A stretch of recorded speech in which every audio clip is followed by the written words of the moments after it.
सुरुवातीला बातमी आहे पुणे जिल्ह्यातून मावळ परिसरात पोषक वातावरणामुळे रब्बी हंगामातील गहू पीक आता जोमात आलंय।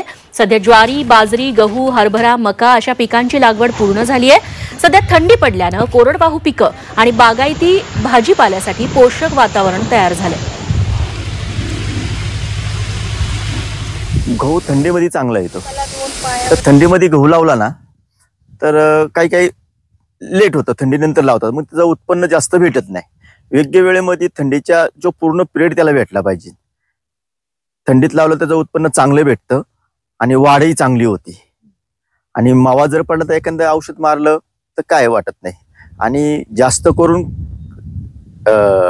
खत जे आहे हे रासायनिक खतच वापरण्याचा प्रयत्न करतो आम्ही। त्याच्यामध्ये नाही म्हणत तर मला 20 गुंठ्यामध्ये भरपूर गहू होईल। त्याच्यामध्ये विक्रीला जर नेला तर नाही म्हणत तर 40 रुपये ते 45 रुपये किलोनी माझा घरचा गहू असल्यामुळे आणि त्याची घरच्या गव्हाची टेस्ट वेगळीच असते। आणि माझ्या आजूबाजूचे लोक येऊन ते गहू घेतात, मला कुठे बाजारपेठ जाण्याची गरजही पडत नाही।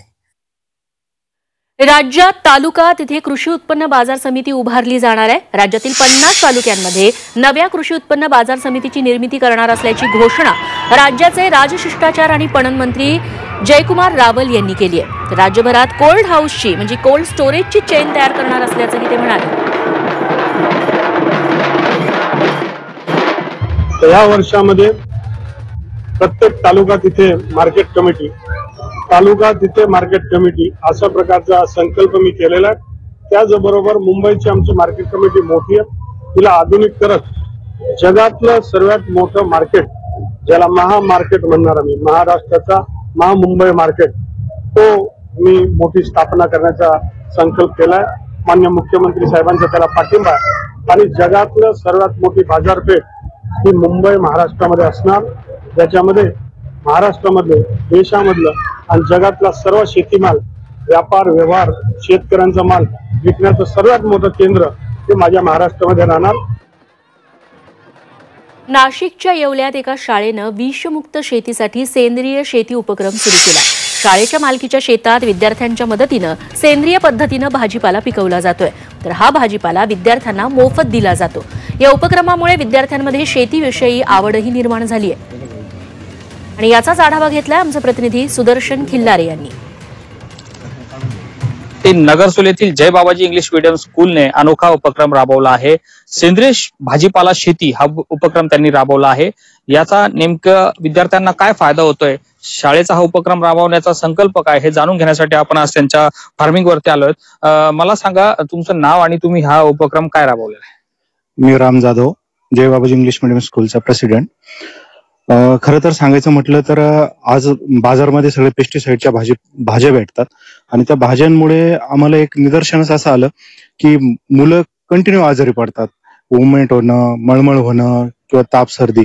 तर आम्ही त्याच्यावर थोडा एक विचार केला की हे कशामुळे होतं, तर भाजीपाल्यामुळे थोडंसं आम्हाला वाटलं की खूप पेस्टिसाइड मारलेलं असतं, त्याच्याशिवाय आज पिकं येतच नाही। तर मग आमच्या एक शाळेच्याच जमिनीमध्ये, जागेमध्ये आम्ही भाजीपाला घ्यायचं असं ठरवलं आणि त्यामध्ये मग आम्ही वेगवेगळ्या भाजीपाला केला।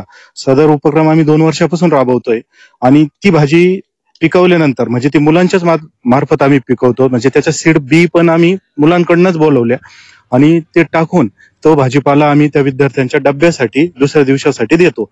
तर मग आम्हाला तो डब्बा, आम्ही हीच भाजी डब्याला आणतो। 2-3 वर्षापासून हा उपक्रम चालतोय।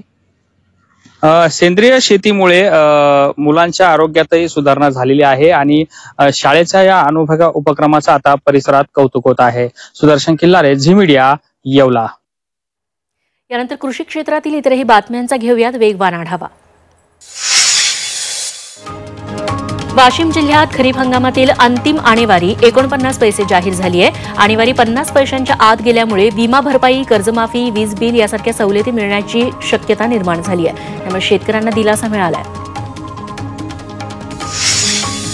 वाशिम आणि रिसोड बाजार समितीत हळदीची आवक घटली आहे, त्यामुळे हळदीच्या दरात वाढ झाली आहे। वाशिम आणि रिसोड बाजार समितीत हळदीला प्रति क्विंटल 14,000 भाव मिळतोय, मात्र दोन्ही बाजार समितीत सरासरीच्या तुलनेत हळदीची आवक घटली आहे। वाशिममध्ये रब्बी पिकासोबत शेतकऱ्यांनी चिया पिकाची लागवड केली आहे। चिया पिकासाठी खर्च आणि मेहनत कमी लागते, त्यामुळे 1000 हेक्टरवर चिया पिकाची पेरणी करण्यात आली आहे. त्यासाठी योग्य दर मिळावा अशी अपेक्षा शेतकऱ्यांनी व्यक्त केली आहे.